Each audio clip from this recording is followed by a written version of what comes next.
Her er Hotto. Hotto er drikkevand. Men i store dele af verden er Hotto beskidt og inficeret med mange forskellige bakterier.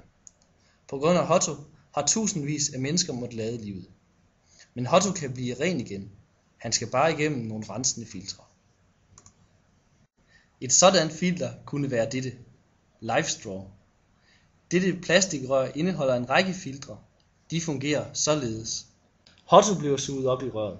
Her møder han det første filter. Dette filter er et finmasket stykke tekstil, og det fjerner de store urenheder, såsom sten og jordklumper. Herefter når Hotto til det andet filter.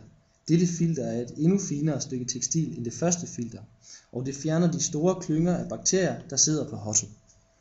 Efter dette når Hotto til et bredt filter bestående af små perler. Disse perler er imprægneret med jod. Her bliver parasitter, bakterier og virus slået ihjel af joden. Hotto fortsætter et stykke tid på sin rejse uden at møde nogen filtre. Her arbejder joden videre på at dræbe bakterier, virer og andre parasitter. Til sidst når Hotto til et filter med aktiv kul. Dette betyder, at kullet har et stort overfladeareal. Denne overflade er positivt ladet og vil derfor tiltrække de negativt ladede ioner. På den måde fjernes jodidionerne og de tilbageblivende urenheder fra Hotto. Hotto bliver på den måde frigjort fra det værste smag af jod og jord, og kommer til at smage lækkert. Selvom skidtet sidder tilbage i filtrene, er et LifeStraw i stand til at rense op mod 700 liter vand. Det er et menneskes vandforbrug i et år.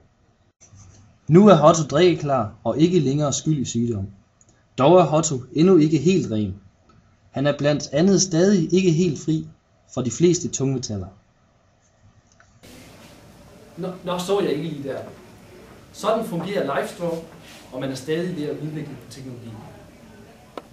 Hvis vi i fremtiden kan få udviklet denne teknologi, så vi kan rense store mængder vand, vil det være til gavn for landbruget. Overfører vi det til vandrensningsindustrien, vil vi dermed kunne reducere verdens CO2-udslip. Det vil give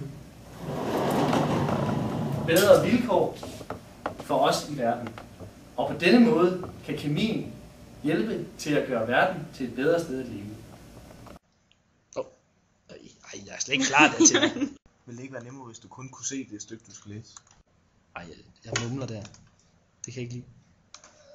Siger Otto. Det er jo forkert tonefald. Yeah!